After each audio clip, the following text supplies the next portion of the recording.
Yeah. But well, no, anyways, the long and short of it is we don't have anything prepped. So we are live is also the short of the long of it. Hello, everybody, and welcome to Infendo Radio. We don't have anything prepped. Let's do a show anyway.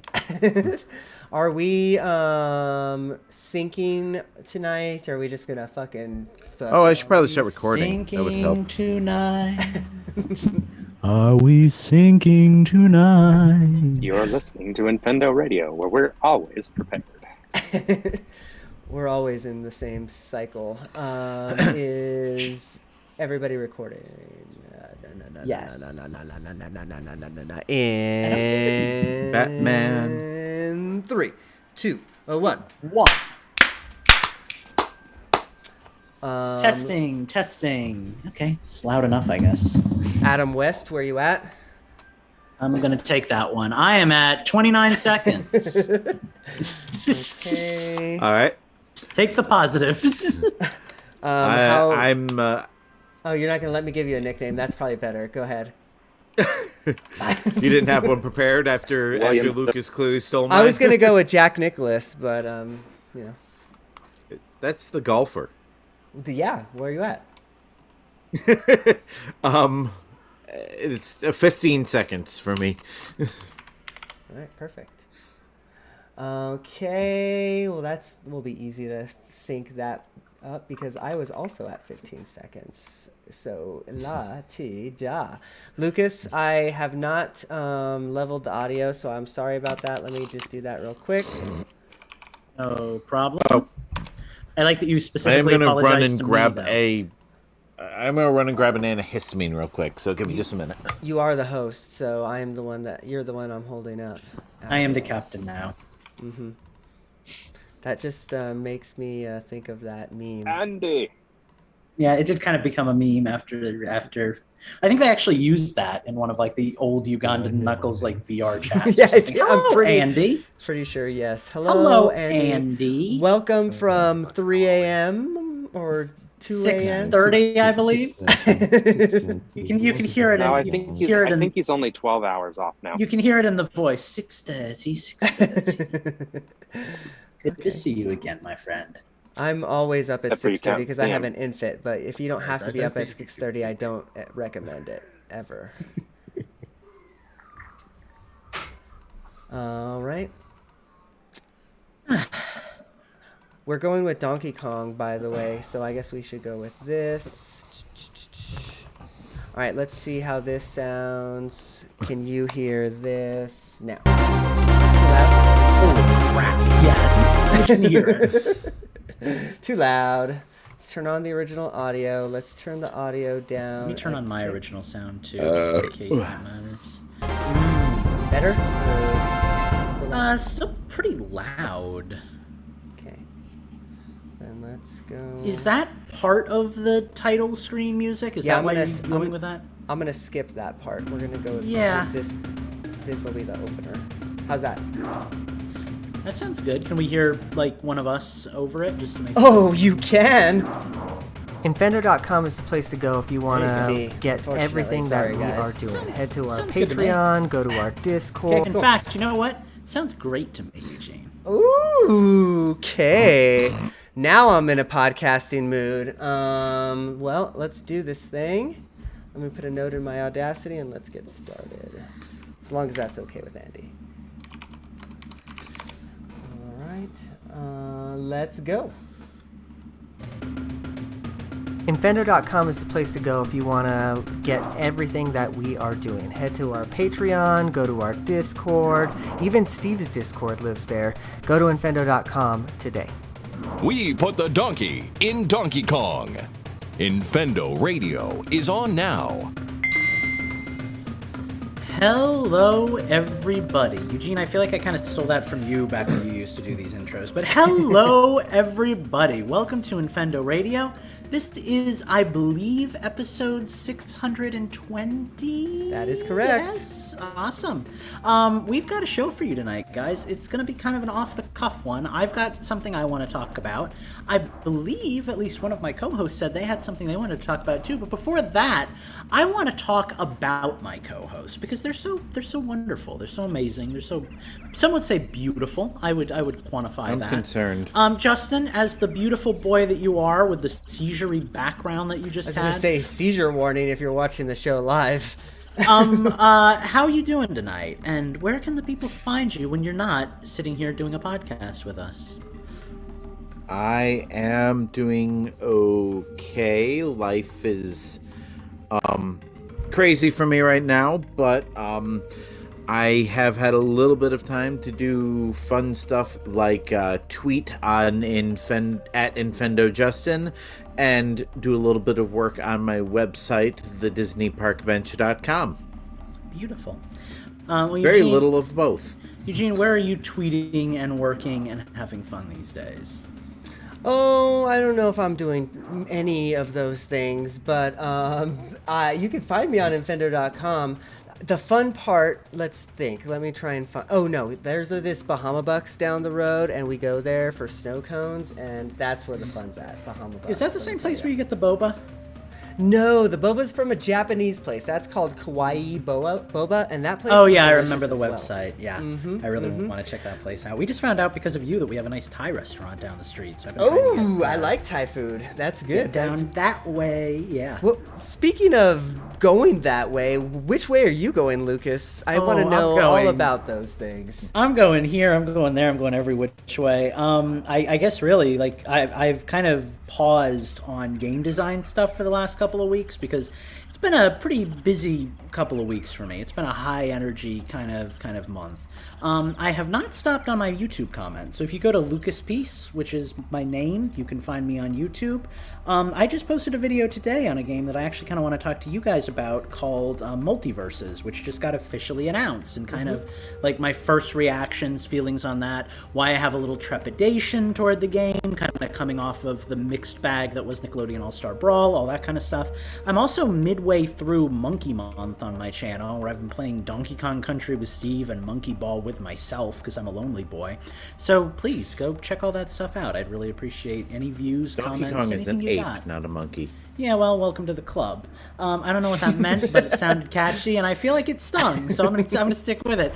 We, collection of apes, have a conversation for you guys tonight, and I kind of alluded to this moments ago, but I want to talk about, I think, kind of the big news. Actually, there's a couple of big things in the gaming world. Let's get the tiny one out of the way first, because it's kind of blowing up online. But Nintendo has officially sanctioned a tournament with, I believe it's, I can't remember the name now. They have like Panda in their name, but I don't really follow like esports stuff, so I'm not super on top of this. But they are like cooperating with this esports group to do a Smash Ultimate and Smash Melee tournament. And that kind of blew up Twitter because Nintendo, they don't like Melee and they don't tend to like esports that much. But this is kind of a big deal. Not for any of us. None of us play competitive Smash Bros. I don't think any of us have played Super Smash Bros. Melee in like 10 years at least, but still. I played it true. I booted it up on an emulator on my Wii U. Just of course you did. Jeez. But yeah, it's kind of nice to see Nintendo reaching out a little bit. The kind of tie into this, and the thing I really want to talk to you guys about, is that this happened, again, coincidentally. Sora got released on the day that Nickelodeon All-Star Brawl came out. This news got announced and blew up Twitter on the same day that the Warner Bros. Smash Bros. Clone Multiverses got officially announced. This is a game I've been following pretty much since the first leaks, but it is now official. We are getting another Smash Bros. Clone. This one looks to be a bit higher quality. They've already kind of taunted Nickelodeon a little bit by the fact that this one has voice actors. They got, like, Tara Strong to voice her characters. John DiMaggio is playing Jake the dog from Adventure Time and stuff. They have one of the Batman voice actors back. He didn't sound familiar to me. Kevin but I guess Conroy, the king of Batman voices. Was he like the animated series or something? Who was he? Okay, cool. Then I like that because I did really like that show, but he just didn't sound familiar. And when I read Batman comics, it's his voice I hear in my head. and Mark the era Hamill for are me, like too, the so it's definitive kinda- voices. Yeah, that's cool though. I like that. So yeah, and I mean, like, just to kind of nerd out with you guys for a minute here, I do have some negatives I want to cover too, because hi, I'm Lucas, and I like to criticize video games. But some of the real positives are there's like team attacks that you can perform. So like Bugs Bunny is in the game, Steven Universe is in the game. Bugs Bunny can make tunnels that his teammates can like go into to move around. Steven Universe in like the show, he can create like shields and bubbles. He can use those to protect his teammates. Wonder Woman can use her lasso of truth to pull enemies who are falling off or allies who are falling off the stage back up. So there is a real focus on like 2v2 gameplay. It's not the only way to play the game. You can do 1v1, you can do 4-player, Smash, but there is a lot of kind of interesting variety to it. The animations look really full of life. Like the characters have a lot of pop. I've been really focused on Jake because I just really like the way he looks. Like he can turn into a house to defend himself. There was one scene where he was stretching to like block the enemy from getting back on the stage and stuff. And they all have costumes that are based off of like different iterations from the show. So like the Batman one, there's like a Batman the Animated Series costume that he wears. I know there were outfits for like Finn and Jake that came from like things in the show too. They've shown off a few things and it looks just like really solid. Harley Quinn has like all of her comics outfits and stuff. So, yeah. As long as she has her animated series outfit, She does. Heather, my wife, that's the only one I've ever really cared about. Same. that she's like, when they're gonna bring back the old costume? And, Yeah. like when we're Right. watching like the DC movies or whatever, and then they showed it in the last Harley Quinn, the Birds of Prey, for like 5 seconds, and she was so excited. Yeah, I remember getting that outfit in one of the Injustice games and being like, okay, this is Harley Quinn for the rest of her days, Kind of like when I got like the red and black for Nightwing, because I grew up with like Teen Titans, so I was a big Robin fan yep. as a kid. Yep. Like getting like the red and black, I was like, this is Nightwing, like now and forever, I will I know I'm kind of ringleading this conversation right now, but I will say the biggest thing that kind of gives me apprehension is that it's a free-to-play game, which on the one hand, yay, free-to-play, accessibility. On the other hand, I'm scared to death of what Warner Bros. Is going to do to monetize this game. They've already said that they plan on including DLC characters down the road that you can purchase. I just hope that this doesn't end up being like a $300 game with that. And I realize that's very speculative and a negative way to look at this thing, but I am kind of trying to approach it from the perspective of cautiously optimistic. It looks to be a little more polished than the Nickelodeon game, maybe even a lot more polished. I would love to see it give Smash Bros. A run for its money. I'm scared of the unknowns right now, and I kind of refuse to let myself get too hyped, but I'm wondering also if, because I don't know if you didn't mention this or not, but it didn't get a Switch announcement, at least right off the bat. So that's I'm the wondering biggest downer. I'm wondering if that's going to come later or if it's just not coming. Yeah, I would love to see it come to Switch. I honestly, and I said this in the video that I got out today too, but I'm honestly kind of shocked that a Smash Bros. Clone isn't coming to Switch, because it seems like we're already like a tested market for this kind of stuff. We obviously eat up these kind of games, Like I just maybe what they figure is like Switch owners, if they want a Smash game, will just play Smash and won't spend money on something else. Yeah, I don't know if that's been proven true. I might be completely wrong here, so if anybody knows this information, correct me. But I think Nickelodeon actually performed best on the Switch in terms of sales. That's what I was going to actually ask. Like, do we know where that game performed think best? I remember it doing best on Switch, because again, I think we're kind of the market that's interested in this kind of stuff. Kind of like how the kart racers always do really well on Switch. Yeah, like Immortals Phoenix Rising, like I wonder what that sold best on. I know Starlink sold much better on Switch than any other console. No, Nintendo gamers really do like this kind of game, so I'd be surprised if we don't get something in the future. But I mean, if the game like a big miss, right? Yeah, if the game is good, I'm definitely going to grab it on Steam at least, and then maybe someday I'll own a Steam Deck, and this won't even be a conversation I have to have, But I guess for you competitive types out there, they've been promising kind of all the same stuff that the Nickelodeon team did, like solid netcode and whatever, so that, the competitive scene will be better. But it looks to be a little bit more casual than the Nickelodeon game. Like, the hardest thing for me with Nickelodeon was it was built with a very competitive, fan base in mind. And this game seems to be kind of bridging the gap a little bit better between... We have a competitive audience that's going to want to play this game at tournaments, but we also have to appeal to, a wider demographic. And WB, for whatever reason, seems much more willing to just pump money into a game than Nickelodeon is. Nickelodeon always makes those, $5 bargain games, but this one looks pretty solid. So I'd be amazed if they don't end up finding a way to squeeze us for some money, because it looks like they're putting a lot of effort into this. But I'm pretty excited all in all. I said, I'm kind of nervous, but I'm excited. Just the fact that it has Adventure Time, Steven Universe. There's super DC superheroes are in it. They've rumored they're going to do a Rick and Morty thing. Gandalf is supposed to be coming. I even saw a rumor that maybe Harry Potter is going to be in the game. I didn't realize, and I kind of hate monopolies like this, but I didn't realize how much Warner Brothers owns. How could we forget to talk about Ultra Instinct Shaggy, the meme that has become basically a character in this game at this point. So, yeah, that's a thing. For those of you who don't know, I see Justin questioning reality right now. There's been a meme for about 6 months or a year or something of basically Shaggy with Super Saiyan Ultra Instinct energy and evil and all that crap. Warner Bros has embraced it. They've done animations in the past where Shaggy is Ultra Instinct. In this game, he has a freaking Super Saiyan charge. He also throws sandwiches, but he also has a scene when he wins where his shirt rips off his body like Goku. So they're definitely... And they got Matthew Lillard to do the voice. So yes, they did. That's pretty awesome. Yeah, no, the voice acting, which was really one of the...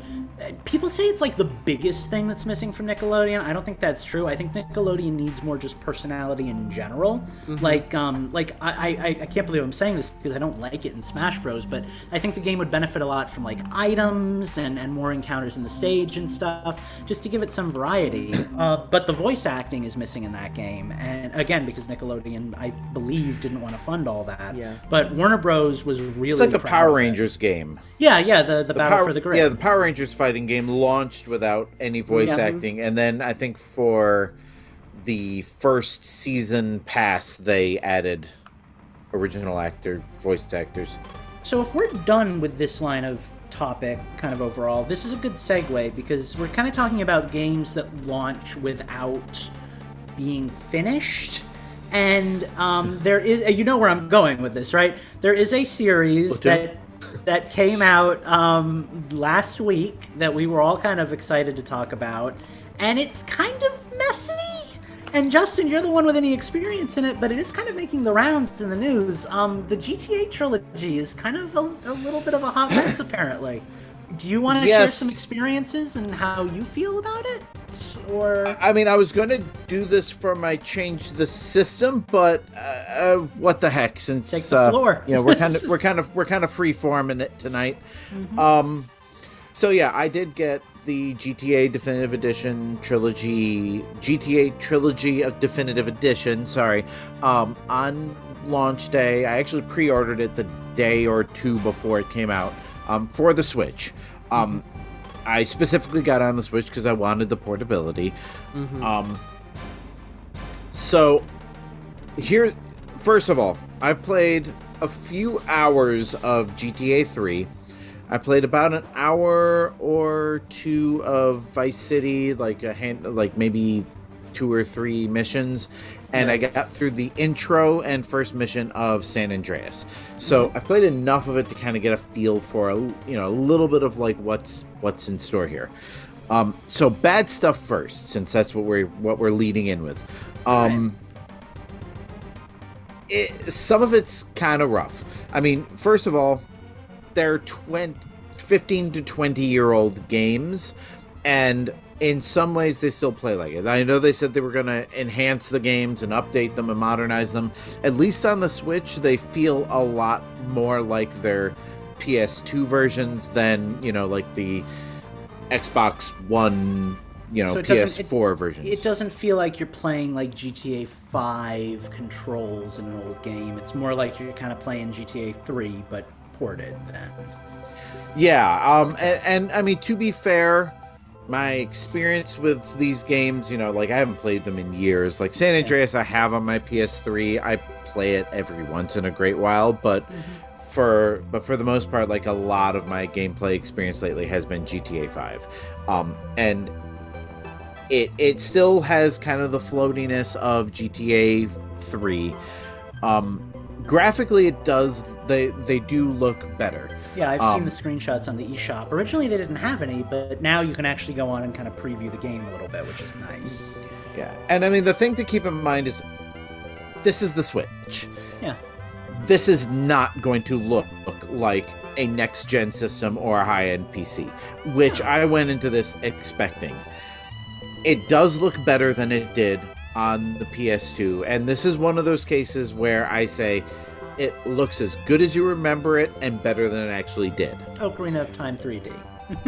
Yeah, but it's not going to blow you away, and apparently even on the more powerful systems, it's not that fantastic. But yeah, the Switch version is basically enhanced of what it is. So the bad part about it is performance-wise, and this goes across like all different versions. Frame rate is not great. There are times where you're driving and a lot of stuff is happening and you can see the frame rate drop. And I don't normally notice stuff like that. That's so weird to me because it's such an old game. You'd think that by now we'd be able to, Right? Yeah. One problem that I personally affected my gameplay is pop-in. The pop-in is as bad in at least the Switch versions and apparently all other versions as it was like in the old PS2 versions. There's a mission early on in GTA 3 where you have to do a street race against 4 other cars. Right. And you're driving against traffic through a lot of it. And there were portions of that race where I'd be driving down the road and I would see 2 or 3 cars spawn in front of me, just like a few, 100 feet away, without enough time to avoid them, and I'd crash right into them. That's so bad. that's not good. That's not good. And it reminds me of back in, playing San Andreas back in the day, where you're flying a helicopter or a plane and the trees spawn right in front of you. It was that bad at some points. Okay, aiming but hold on. is How's a the mess. music? Because I heard the music's supposed to be the best part of these games. Does it have at least all the good music and stuff? I have not played enough of Vice City or San Andreas to know what. I know there's some music that didn't return. GTA 3 has all of it because most of the music was original to the game anyway. The only licensed music was the Scarface soundtrack. Wow, So I didn't realize that. So all the radio songs were all made for the game? yeah, GTA Wow. 1, 2, and 3 had completely original soundtracks. The only exception was Flashback FM on GTA 3 is the Scarface soundtrack. Just ripped off the CD. Yeah. But everything GTA 3 is everything came across. I spent most of my time listening to Chatterbox Radio anyway, which was always the highlight of GTA 3 for me anyway. Vice City is apparently missing a few songs. I can't tell you which ones. San Andreas is missing even more songs. Again, can't tell you which ones. And it's all, licensing. Probably a record company said, nope, if you want to use our song again, you got to pay us double. And they said, well, F it, we're not going to. The sad part is they didn't replace the missing songs with other songs. They just have shorter playlists. Probably things that I wouldn't notice if it wasn't pointed out to me. So, any song that I like off of those soundtracks, I have on my, iTunes playlist anyway. Yeah. So, big flippin' whoop. So GTA 3 for the most part, and I've been playing it the most. GTA 3 is pretty much it runs fine. It sounds fine. Like, it's rough in the same ways that the original game was rough. Sure. And it does have all the, problems that the remastered collection does have, but they're not quite so noticeable because the game's not as taxing. And the reason I've been playing it the most is because I've been playing it mostly in, like, oh, I got 15 minutes, let me just do a mission, and it's perfect for that portability. Like, because it's basically a 3D version of Grand Theft Auto 1 and 2. Like, you go, you get a mission, you do the mission, you're done. There's not really a story to it.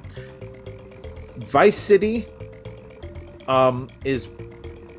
I haven't noticed too many problems with it performance-wise, other than, the frame rate issues and the resolution, stuff like that, is amplified over GTA 3.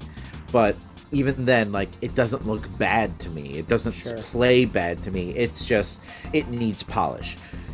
San Andreas is rough. San Andreas, like, I remember, like, hearing and reading everything. I was like, oh, the audio quality is terrible. I'm like, it sounds fine to me. Like, I'm not really a huge audiophile. Like, I can tell when the sound quality is bad. Mm-hmm. GTA 3 and Vice City sound fine to me. San Andreas is bad. Ooh. Like the voices are definitely low bit rate. Like, it sounds like a podcast from 2005. Like, just scratchy, compressed. The music sounds like it's in mono. The thing is, I feel like that one's always been really rough, because that's the one that people, like, meme for how, like, I mean, a lot of people have fond memories of it, but, like, that was the one with, like, Big Smoke and the whole, like, I'll take 2 number 9s, a number 9 large, I feel like all the memes come from San Andreas. So I think that game always kind of got a little crap, right? Well, I mean, that's the game that, had the most to do in it. And, but, like, the audio quality is just terrible. It's almost so bad that I don't want to play it. Wow. And that's saying something. That's like, rough. I would rather play an N64 game. I would rather play Star Fox 64 or, or something like that, where, the audio is bad but optimized than San Andreas. Well, now, maybe they'll fix it in the future, but I don't know. That's a pretty big thing to basically replace all of the audio files in your 10 Sounds gigabyte like a big game. patch.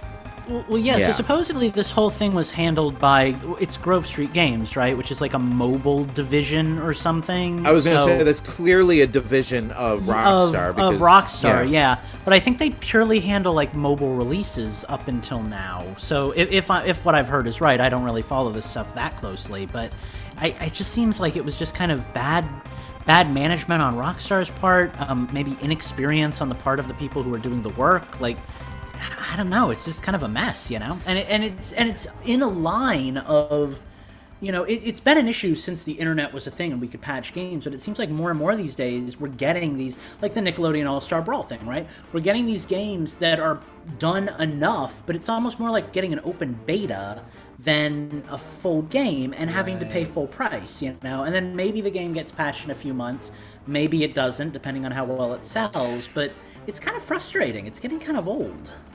Well, and then you've got, like, I have little doubt that Rockstar is going to, patch this game at least to bring it up to minimal standards, because it's sold really well and a lot of people are demanding refunds on top of that. Yeah. But then you get games like, Cities Skylines, which I was excited to have on the Switch, and then that came out and everybody said it does not run well on the Switch, wait for a patch. Yeah. And they never patched it. So, well, yeah, it's, it worries me. Well, I kind of remember when, and this is not, it's not a comparable example, because the game was at least fully functional. It looked good. It was just not what people were hoping for. But remember Super Mario Party, the precursor to the new one that came out? Yep. That was kind of their touching. It was the same engine, but it was kind of like, we're going to dip a toe in the water, see if people really do want a classic Mario Party experience, and then we'll create Mario Party Superstars. I remember when that game came out, so many people saying, it's great, but it needs more boards. And they're going to do board DLC because there's so many, we got to get the that? Board DLC. When's the board DLC coming out? And it never came out because Nintendo never said it was coming out. They never made, there was no promise of it. It was just something people expected and wanted because there were only like 4 boards and they were all kind of crappy. But it seems like there's this repeating pattern I'm noticing of people getting games, being okay with them or disappointed with them or whatever, and waiting for patches or waiting for DLC or waiting for things to bring the game up to a level of like, I'm satisfied with my $60 purchase or however much it costs for whatever game we're talking about. You know, it's a bad cycle that we're in. Yeah, and this is definitely an egregious example. I mean, like I said, I was going to save this for my change the system, but as long as we're on the topic, like, for being a way to play these games portably, I'm satisfied with it. I look forward to seeing these things fixed and patched, but like it's not unplayable. Like, it's not a completely buggy mess. You have to look for the bugs for a lot of them. But they definitely should be fixed. The quality should be fixed. I was at first excited about the gyro aiming and then realized that it just made the lock-on controls completely unruly. So I turned off the gyro aiming, and now it's, you know, like old school GTA. And that's one of the other things is like the combat and gunplay is old school GTA. It's not like the third-person cover-based shooter stuff that we got now. Like, you just press the lock-on button, press the shoot button, press the lock-on button, press the shoot button, and you just stand there out in the open getting you have your with armor bullets so you can can't take move enough shots. Right. So I mean, it's got that, you know, early 2000s jank that they've smoothed out, but and I don't expect them to change that. I wasn't sure what to expect out of this, but I am not completely disappointed in it, and I'm going to keep playing these games because I love them. I can definitely see where people have a problem with them, and there's definitely things that I think they really need to fix, like the audio quality, like, you know, the frame rate issues and stuff like that. But I don't find them to be unplayable from my experience. Now, your mileage may vary, but yeah, I think things like the pop-in would probably keep me from diving in too quickly. Like, that's rough. That's a hard one to get by. Yeah. Like, I'm just having trouble getting through mirror mode in freaking Toad's Turnpike on Mario 64. Like, that alone is hell for me. I can't even imagine if I couldn't even see the trucks until they were right on top of me. So, there was one other thing that I was going to say about this, and now it seems to have left to me. The thing that really kind of bugs me is they've delisted the old versions of all of these games on all the things. Like, even it seems as though they've also delisted the stories games. So, like, you know, they had GTA 3, Vice City, San Andreas, and then for the PSP they had Liberty City Stories and Vice City Stories. Those two got ported to the PS2. I think I don't mean to talk over you, but a lot of that could be due to licensing, though, because I know that the Metal Gear games just were delisted for like a week because licensing, because of like some History Channel footage that's in the game or something like that. Yeah. So it could be like music licensing or something like that that is up because it's, you know, 20 years. Maybe, like, you know, that was what the contract was for or something, you know? Yeah, I don't know, but I mean, like, if Rockstar fixes things up and, you know, maybe in spring they come out and say, hey, if you for DLC you can now get, you know, Liberty City Stories and Vice City Stories for Definitive Edition, I could totally see myself, you know, diving in and buying those as well. So, you know, like, they're not inherently bad games, but they definitely need to be fixed up, and they're not. Yeah, and it's probably, and I went in with low expectations because it's the Switch. It's probably even more disappointing if you're playing it on a PS5 or Series X or PC or something where you're expecting, you know, a top quality experience and you get this. It's just not the definitive edition that it promises to be, basically, right now. But maybe, you know, maybe they'll patch it.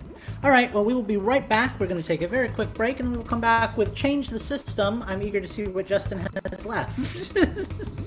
Surprise, actually. Ding, ding, ding. We have a hidden round of Nintendoons here before we go on break. Oh, snap. Oh, by the way, I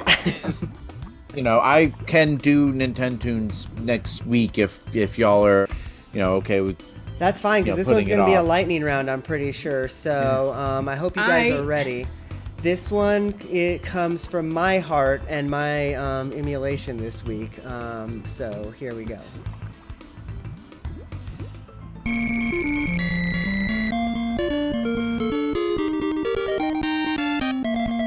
This DuckTales? This DuckTales on the NES. I wouldn't have gotten that.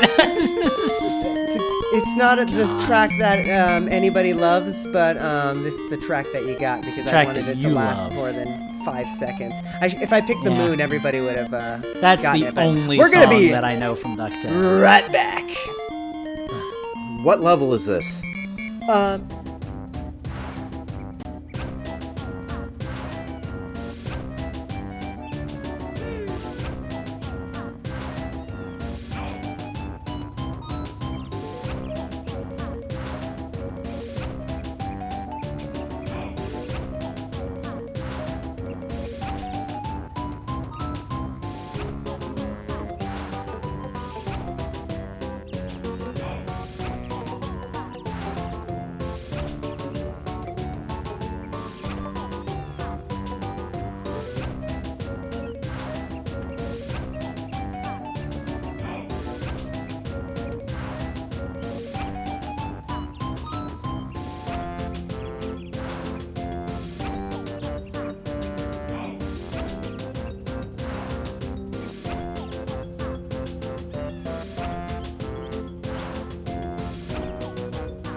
Yeah. Oh, so that's kind of what you meant. Yeah, I thought that wording was very weird. You were like, it's a day off, but not a paid day off. Yeah, like, we'll get okay. paid we have both days off. We Yeah. get paid for Thursday, Well, yeah, no, but not that's- for Friday. Yeah, but I know some people, like you, sometimes you, Eugene, you'll come in and just like work in the background. And I stuff, might you know? just to do it, but I don't know if I really want to this year, honestly. I'm not just gonna. Yeah. The last few Anyways, holidays we're back. I've been Hi, like, oh, yeah, I'll Twitches come and in for YouTubes. 2 hours and then, yeah. Hello, everybody, and welcome back to Infendo Radio. Before we We're not reveal talking too about much sensitive information about the place of employment. Anyway, that was the 5th time my wife left me, and oh boy, after that, boy, the depression has been. Let's find I guess we'll go with Justin, and then let's get this rolling. What am I hearing in the background? Who's like on the eShop? Mute yourself. Treat yourself. That threw me off because I was on the eShop. Yeah, and I was like, Steve. is Steve unmuted? Is he? All right, let's go with this track. Steve, good choice, but with Donkey Kong 2. By the way, I'm digging it. How does this sound? Too loud? It's a little loud. Turn it down just a bit. Okay. How about with Justin saying this? Want to hear us promote all the things we're doing instead of updating Infendo.com? Listen to us. Cool. Yeah. All right, then let's do that. And Lucas, you know what to do. After the music gets lower, it's all you. Here we go. Want to hear us promote all the things we're doing instead of updating Infendo.com? Listen to us every Thursday night at those times that we're on in the different time zones. Okay. Welcome back to Infendo Radio, everyone. Listen to us at those times that we're on in the time zones. This has changed the system, which is kind of what we just did, sort of, because we decided to pop quiz Justin on GTA. But this That's is okay, I got other stuff to talk about. Excellent. This is the part of the show where we talk about the games that we've been playing. And I'm going to let Eugene Athin go first, because I feel like we haven't been giving him very much screen time tonight. So, Eugene, you want to talk to us all about the games you've been playing, what you've been up to, all that kind of stuff? Sure, yeah. I haven't been playing a whole lot of, like, really exciting stuff, quite honestly, because... Oh, glad I gave you this time to talk. I mean, if you want to talk about emulated games, I've been playing plenty of those. But Ni no Kuni's been taking plenty of my time because that's a long game. But in between that, I've honestly just really been enjoying this hacked Switch that I've got, because I'll tell you, I didn't realize how much I would be playing it, but I've been playing the hell out of it. I can show you my history in RetroArch. I don't know that I've played a whole lot of every single game, but I've played a whole lot of different games, you know, just kind of playing like an hour here of that, 30 minutes here of that. You know what's funny? I went back and I played Cruisin' USA, and I'm pretty sure I played more of Cruisin' USA than the new Cruisin' Blast game on the Switch, because just the nostalgia got me on that. Nostalgia, yep. Yeah, totally. And playing with that Nintendo 64 controller just feels so good. Not to say that I don't enjoy playing, just in handheld mode as well, because that's why you get a Switch. But playing with a Nintendo 64 controller just feels like old times, I feel like I got transported to 1997, Yeah, so I actually want to, thank you, Professor. I want to jump in for 1 second, because I was talking to Steve about this. I've been dabbling with games you can and can't play with the N64 controller outside of N64 games. Mm-hmm. The new Mario Party you can totally do. If you set the mini games to just the N64 mini games, you never encounter a mini game that needs an X button or something. So you can play those games and just pretend you're playing an up-res version of Mario Party. The one that really disappointed me, though, was I tried to play ukulele with an N64 controller, and I forgot how critical the X and Y buttons were to the ukulele experience. That was a real bummer, because I went in and I set it to N64 tonic mode, or everything looked all retro and everything. I was like, this is gonna be magical! I'm finally gonna appreciate ukulele for the hidden gem it is. And I couldn't play it, because you can't actually attack without an X button. So I think I said this last time, but I don't know why when you go to the menu and you try and button remap, it doesn't let you button remap the Nintendo 64 controller. You can button remap your Joy-Con or whatever if you want, but it just doesn't let you I don't know, it doesn't make sense. If Nintendo would patch that in, then you could just set the the ZL or something like that to an X, and then everything would be fine, but we were trying to jerry-rig Steve's version of Doom 64 within Doom Eternal or whatever it is that he's got. And he was like, well, you need the ZR button. I was like, well, there is a ZR button, but it's really inconveniently placed, so you're not gonna like that. Then we were like, but you could use the Z button for ZL and shoot with that, and then just select your weaponry with the D-pad. We're like, we can make this work. We can fix this. Quake 64 mod for Quake on Switch, the Ghost of Steve tells me, so. Okay, thank you, Ghost of Steve. But no, I think that these days I've been putting more time into my wife's former Switch that is now hacked than my own, because I don't know. Cool. It's just like the nostalgia has just really gotten me. You know, I'm looking at my history list right now. I think the game that I probably put the most time out of is either Diddy Kong Racing or Quest 64, because that's another RPG, and I definitely have put at least 10 or 12 hours into it, because I'm like halfway through, so yeah. Refresh my memory, Eugene. Did you ever get Crash Team Racing when it came to Switch? I didn't. I probably should. I feel like I had no nostalgia for that game, but I really liked it, and I thought it did a good kind of Diddy Kong Racing-esque job. The new Chocobo one looks very Diddy Kong Racing, too. I feel like if you're that kind of gamer, you might really like those games. The Chocobo one I think I'm going to get. The Crash, I just have no affinity for, any of that, so it's See, I didn't either, but I found myself really enjoying it. So I don't know, maybe it's just outside your comfort zone, but I found it very Diddy Kong-ish, It brought back a lot of those vibes. For me, like a character racer, I have to be into like the characters, like if I don't care about any of the characters, I just don't care about the game. Like I heard really good things about the Sega racing game, the Sonic one. What is it called? Sonic Racer? Sonic and Sega All-Star. I hate how they brand their stuff. Yeah, Sonic and Sega All-Star Racing. And it's actually a good racing game, because I have it, but I don't care. See, the thing that I never knew was how many Sega properties I really love. Like, Billy Hatcher. Sure. Now I've got Monkey Ball that I'm into, Nights into Dreams, Space Channel 9. Like, other than, like, Samba Amiibo and Crazy Taxi, I've played, like, every Sega game under the sun, so. Sure. But, that's going to be it as far as that's concerned. I do want to Crazy Taxi on the Switch. Pokemon Go, though. Mostly because I'm very angry with my wife, who's coming down the stairs. She's caught like 3 shinies the other day. It was ridiculous. She caught 2 Cresselia shinies. Luckily, she traded me one because she loves me. She was in a giving mood.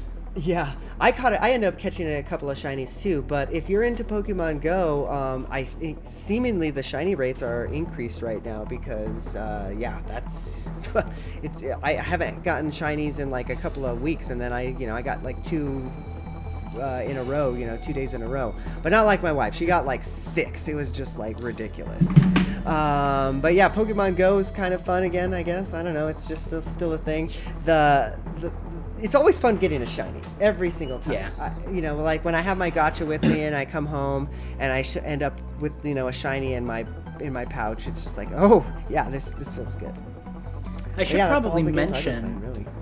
I want to mention 2 things now because the Ghost of Steve is being sassy and I have to contradict him. But first I should mention kind of a PSA for anybody that plays Pokemon Sword and Shield. This weekend, I think starting tonight and going through the 21st, so you're out of luck if you're listening to this show produced, there's an Eevee event going on where you can get shiny Eevees. So if you want to go out and hunt down some little gray boys, you can get yourself that shiny, Sylveon you've always dreamed of, or Umbreon or whatever. So that's the thing.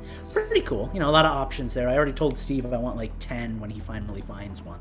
So right. Gonna have to do a lot of resetting. But the other thing I did kind of want to mention real quick, because Steve had said in our chat, or the Ghost of Steve, I guess, if we're keeping this up, like unlike Pikmin Bloom, Pokemon Go has a lot of stuff to do and everything. I actually have a friend in my neighborhood who's been playing Pikmin Bloom, and it's a very simple game. It's a walking sim, but he's actually really enjoying it. So I do think there's an audience for it. Maybe there definitely is. If you have a phone that can actually download it, unlike me, go check that out. I'm really jealous. I want to try it. I will say I finally created enough free space on my phone to re-download Pokemon Go. So I will be reinstalling all of that tonight and getting my account back in order and everything, because I've been itching to play that game for a long time, but I have like 500 songs on my phone, and I had to go through and delete like 300 of them to make enough memory sure. to get the game back. So here we are. Anyway, sorry to sidetrack us like that. Justin, you want to keep going with your changes? Sure. So most of my gameplay has been Grand Theft Auto, but I did get another new game on the same night. It was a very expensive day. A game that I had been dying to play for years. Finally got the chance. Knights of the Old Republic. Oh, I forgot to say about KOTOR. Yeah, got that one too. I've been wanting to ask you. I've been wanting to ask you about that actually, because me kind of wanty, but also me never played the first one. It's only $15. Like, why not? No nostalgia. Yeah, well, I've got like so many other games to play right now. You know. True. But go on. True. Time. Yeah. Well, I was really excited to finally dive into this, and I, spent probably 15, 20 minutes, maybe even a half hour creating my character, started the game, got into the first opening cutscene where, you wake up and you meet the other guy, and the other guy wasn't talking. And I showed a video of this on oh no! Twitter. Talking about games that are rushed in production. No. Yeah, so, you have the dialogue tree where you get to choose your response. And so I asked him to explain to me how to open the door or whatever it is he asked me to do. And so it cuts to a shot of the guy, and he's just there. His head's moving. Does he open his mouth? But is there? Nope, his mouth isn't moving. Oh, is there text? There's no. I mean, I could probably turn on captions. I usually turn them off. I might have to turn them on. But there was no spoken dialogue. His mouth wasn't moving. I'm like, talk about having Is this a common? Bummers, Have you looked this up? Is this a common issue, or is this specific to you? I don't know. Like, didn't happen to me. I don't think so. That's so weird. So I was a little annoyed, and that just after takes you this right out of it, right? 2 or 3 times, after it happened like 2 or 3 times in one gameplay session, I said I'm done with this, turned it off, and I haven't tried playing it again since then. That's so frustrating. So hopefully the next time I play, I don't have that problem, and I can actually enjoy this game that I've wanted to play for decades, but thus far I haven't gotten to. That's a huge bummer. But I have spent quite a bit of time playing this little beauty, the Legend of Zelda Game & Watch. Mm-hmm. It's especially fun because just like the Super Mario Brothers Game & Watch, there are like cheats, I guess you can call them. If you hold the A button when you start a new game, you start with full health. In The Legend of Zelda 1, you start with full health, full hearts. In Zelda 2, you start with full health, full magic, and level 8, and all of the magic spells. Oh, so it's like turning on Game Genie mode. That's you don't have to actually play the games. That's I was actually just win. That, I think for me, I would hate that. I would hate that. No, for me that'd be great. Well, let me put it this way: the last time I tried playing Zelda 2, I played it with a Game Genie with invincibility on, and still got to a point where the game was too difficult for me. The grind is the only thing about that game that makes it so unique and special for me. That's what I like. Is the grind. For me, what it would be, because I've already played that game to death. I would want to just go in and just annihilate that game, and just turn on all. Well, and that's how I'm playing Zelda 1 right now. With Link's Awakening, you start with full hearts, and when you pick up the sword, it's the level 2 sword. Nice. So that's awesome. So yeah, it's really just kind of I want to experience this game, but I don't want the stress of actually playing it. That sounds like Game Genie mode. I used to love doing that with the Game Genie. I used to love doing that. It's perfect for a nostalgic game because I don't want to have to devote 15 hours to this game when I've got another game that I could be putting 15 hours, but I want to relive this. So It's really fun. I've mostly been playing Zelda 1 with a little bit of Link's Awakening. I haven't started Zelda 2 yet, although I did do the cheat and save the game. What's really fun about Zelda 1 is you start with full hearts, which means right from the get-go, you can go get the white sword, and then you can go straight over and get the magical sword. So before I even entered the first dungeon, I had full health, the magical sword, and after I finished the first dungeon, I went and I got the blue ring. So I'm practically indestructible right now. I know Lucas is like dying right now, but that's exactly how I'd want to experience that. I just do not want to do that. I could never understand it. Like it just feels like it feels like I want to. It's like I want to reread The Lord of the Rings, but I can't be bothered to read it, so I'll go on the wiki. It's like I don't know. It just feels weird. Like I get watching the movie or reading the abridged version or listening. You know, like I guess when I play GoldenEye. I think maybe we just play games for different reasons sometimes, you know? It's like, I play games for fun. I don't play games to be frustrated. So do I, but the fun is in the challenge of like having my friend, three hearts. The fun at the is going into a level 1 dungeon that was once hard and just like annihilating. No, that's the whole whole premise of One Punch Man is being overpowered is overrated. Like I don't get this. It's each their own. You don't have to push out. You know, when I turn on. Yeah. Well, exactly. Like when I play GoldenEye or Perfect Dark, you know, I usually, GoldenEye, I'll put enemy accuracy to 0. You know, I'll go to 007 mode, put enemy accuracy to 0, and then just, I totally forgot you could do blow that. through and shoot everybody. Yeah, like because I just want to play the level and have fun with it. I just want to play through the game and enjoy it. I don't want the stress of oh crap, like I just spent 15 minutes doing this thing and now I'm dead and I have to go back and do it all again. Then I'm just not going to play it anymore because I have other things that I haven't played before that I could have spent that 15 minutes with. I could, like, if I want a game that's frustratingly difficult, I have Cuphead. You know, like, and I enjoy those games. Like, I enjoy playing. What was it? What's Shadow something or other? I can't remember the Yacht Club games. Game that came out that's kind of like a Ninja Gaiden style game. Like, that's a challenging game. That's a tough game, and I love playing through that challenge and getting because it's a brand new game. It's a brand new experience. If I'm gonna play the 30-year-old game, I want to play it for fun, not for challenge. I guess I just don't see either of the old Zelda games as like balls to the wall challenging to the point where they're so frustrating that you want to cheat. Like they're not easy, but they're not exactly played hard. Zelda 2 with game genie codes, including invincibility, and still got so frustrated at one point that I stopped playing. Yeah, see, like I get like save states because it just kind of shortens the game, but I wouldn't enjoy playing a game and having all the like the level ups, the unlockables, the items, the hearts. Like that's all progress to me, and progress is what makes a game so pleasurable from my perspective. You know, because it's like, oh, I got another heart container. That feels good. Dopamine rush, you know, that kind of stuff. It's a different way to play games, I guess. Well, you know? And I get my dopamine rush. Hey, I just got another from running into a dungeon and just wrecking house. Yeah, no, I get it. You know, just it's different.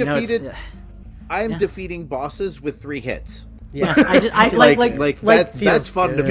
You're who the SP mode is made for. I've never played those like SP mode games because I find it kind of boring. You know, the Metroid one made sense to me. Start at Ridley.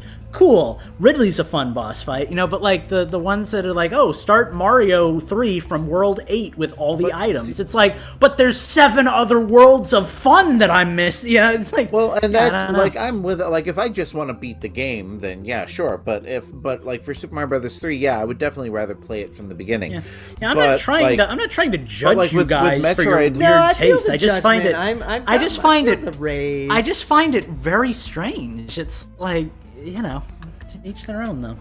but like Metroid is actually a good example. I haven't played the SP modes because if I want the Metroid experience, I'll put the NAR password in and be completely invincible with infinite missiles and just wreck house that way and play from beginning to end. Like, if I want just the ending, then I'll use the SP mode. But yeah, I just have the exact opposite reaction. I would find it so boring, you know, but that's why, you know, we play games differently. But yeah, pretty much most of my time has been spent on either the Game & Watch or Grand Theft Auto, so that's my change the system. Cool. All right. Well, I guess I'll do my change the system. I'll try to keep it kind of short because we're running long again. But I guess we've just had a lot to talk about these last couple of weeks.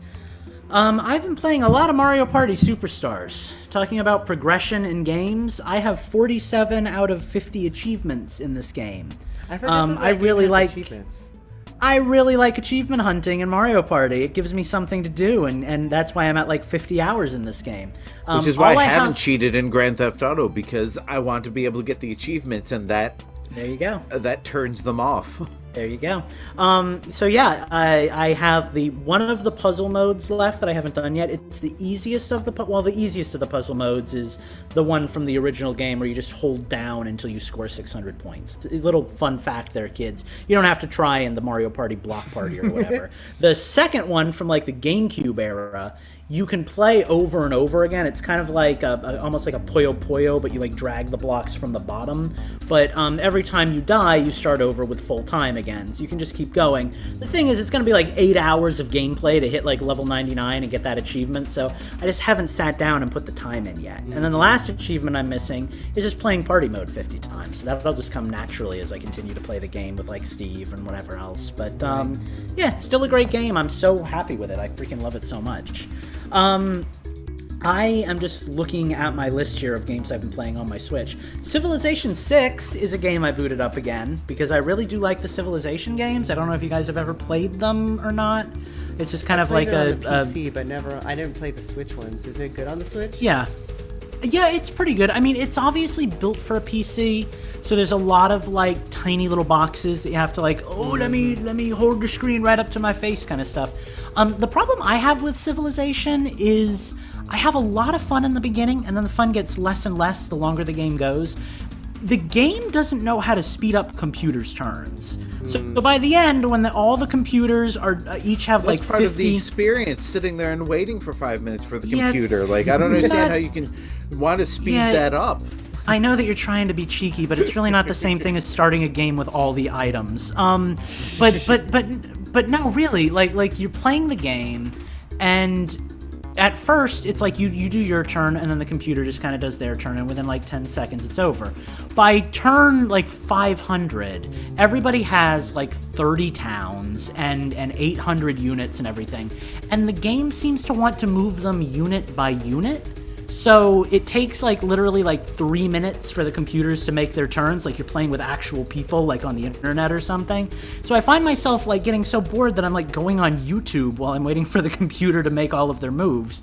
There's a lot to manage in the upper stages too. All of a sudden you go from just having like your little town or your little corner of the map to like, okay, here comes Africa, and they're trying to convert us to Christianity. So now I have to make, like soldiers to get rid of that because we're Zoroastrianism, and we got to keep them out because they're almost at a religious victory. Meanwhile, I'm trying to earn diplomatic points with Gandhi, who's feuding with the Incans, but they just voted me out for diplomacy points. It's a lot of management toward the end, and frankly have that bug where gets to be a little much. Where Gandhi uses nukes.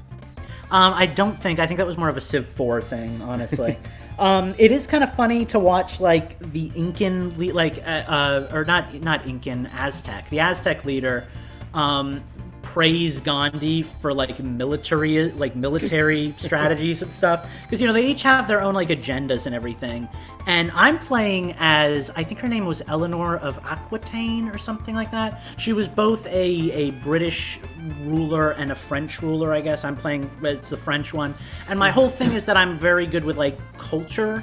So I've basically built this tourism empire where I've got like rock bands going out and making people fall in love with my culture and everything. And I'm trying to win culturally, but also competing with Gandhi to build a space program. And it's just, it's getting, like, I was really enjoying myself in the beginning, but the further into the game I go, the more there is to manage and the longer the game takes to actually play.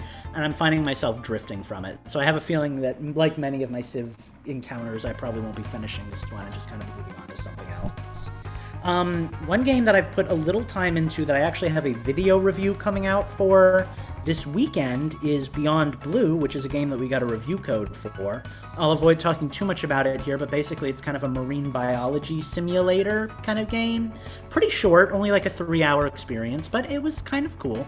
The thing that blew me away is the voice acting is phenomenal. Like, maybe it's just because Yeah, maybe it's because I play a lot of Japanese-made games where the English voice acting is an afterthought, but I thought the voice acting in this game was incredibly organic. Like, all of a sudden, I'm back on the sub, and I'm talking to my sister about how Nana's got dementia, and it's like, oh my god, like, I really believe this is happening, you know? Like, it's What is it's this a game thing. called again? It's called Beyond Blue. It's kind of a... They do kind of educational games. It's by a group called, I think, Eline Media. They did one that's kind of like a... It looks like Minecraft, and it's like a you can make your own games kind of thing. Kind of like... what was that? The Game Builder Garage that Nintendo did. Oh, yeah. And then they have another one that's based on like an Inuit fable, and then this is their like second game they've actually developed. So they seem to really kind of skirt that line between like, is it actually even a game, or is it more of like a cultural kind of experience? But it's kind of cool. If you have a kid who's into marine biology, this would be a good game to get them, you know, because it would give them a chance to kind of experience like this fantastical world of undersea creatures and all that stuff. But Right. as like a grown adult who's looking to play like a game with gameplay, probably not your thing. Now you guys might really like it because apparently gameplay is not a key necessity for games. But you know, for those of us who enjoy gameplay, that is what it is. Like I said, I'm re-downloading Pokemon Go because I want to play that. I have yet to play Pikmin Bloom, but my friend really seems to be enjoying it, so that's pretty cool. I've been playing both Animal Crossings again, really enjoying New Leaf, kind of enjoying New Horizons. I'm on the hunt for a specific gyroid. You can only get one a day, I think, and it costs like 1,000 Nook miles, so I'm running out of miles very quickly. I don't know if I'm actually going to be able to get this gyroid I want, but kind of been dabbling in that. I found tomatoes on an island the other day. I still haven't bought the cooking recipes, so I can't cook, but I don't really care to cook because it's just more furniture, you know? So that's a thing. That's a thing I've been playing. And really the only other game, and I apologize, Colt, because I know you're listening, and I also know that I told you to play this game and then told you it was garbage, but I'm back into it now. Path of Exile, baby, for life. So yeah, I've been playing Path of Exile with Corey again, and it's really fun. I'm enjoying it again. So sorry I led you astray, Colt. You're my boo, but yeah, I like Path of Exile again. So been doing that, and that's pretty much all the games I've been playing. So with that, thank you guys so much for watching this episode of Infendo Radio. We will be back in 2 weeks with another episode that maybe Justin will be doing Nintendo Tunes for. That's because during the first break, we realized that this Thursday is Thanksgiving, and we don't want to do a show on Thanksgiving because this show's an obligation, and we don't do it if we don't have to. So we love you guys. We love doing this. But we will be back in 2 weeks with episode 621. See you then. Bye-bye. Adios. All right. So it goes. I don't know if we had anybody live. We didn't have any chatters, but if you're watching